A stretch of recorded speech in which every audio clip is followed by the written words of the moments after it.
اسمي رزان البنيات من قرية روتان، ونحن هلا عم نحتفل بعيد الميلاد بولادة السيد المسيح، دلالة على انه ولادة جديدة من مخلص العالم من الخطيئة. وهي الولادة انه ولد طفل لانه الرب حب البشرية، العالم حب يساعدهم يمحي منهم الخطيئة، قام بعث السيد المسيح هدية للعالم. ونحن عم نحتفل هلا بعيد ميلاده. بنحضر للعيد، نحن تحضيرنا للعيد اول شيء عندنا الصوم.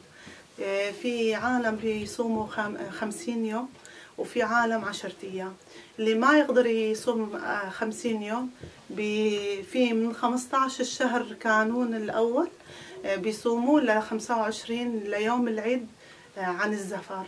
وتحضيراتنا للعيد بنعمل مثل حلو، صلوات، اول شيء صلوات، وبعدين نعمل حلو، كليتشا، بوتيفور، هيك شغلات يعني مثل راس العبد، وننزل بعدين على الاسواق نجيب ضيافه.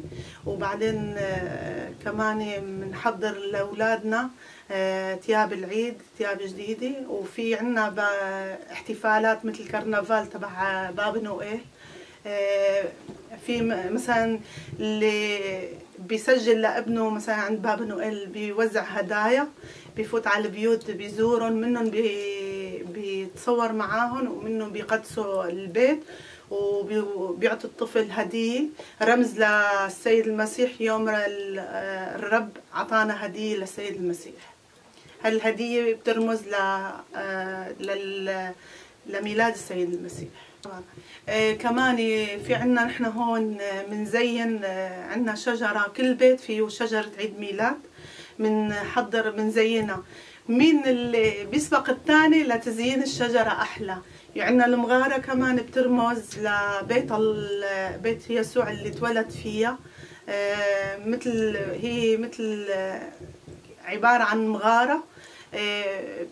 بنحط يعني مثلا بنحط هون تمثال السيد المسيح وهو طفل، والعذراء ويوسف النجار. وعندنا هاي الملوك الثلاثة اللي قدموا هدايا للسيد المسيح يوم اتولد.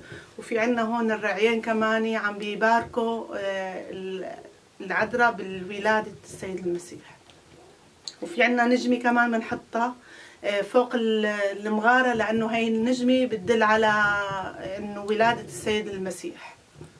عندنا هون كمان منزين الشجرة، منزينها بلون الأحمر والذهبي. اللون الذهبي بترمز للملوك اللي قدموا الذهب لولادة السيد المسيح. والدم، اللون الأحمر بيدل على إنه السيد المسيح بده يضحي بدمه من أجل الخطيئة اللي ارتكبوها العالم، بس بده يفدينا بدمه.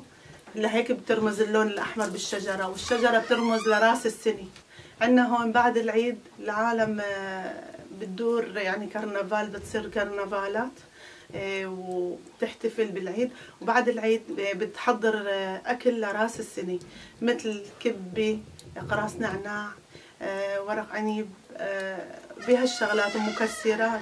بقى بعدين العالم مثلا بتحضر يوم راس السنة. العالم في عالم بتروح بتحتفل مثل ما قلت لكم بالكرنفال، وعالم بتكون متحضر يعني للمساء للسهرة يعني. ووقت اللي بيصير الساعة 12 بيصير قلب من سنة 2019 ل 2020.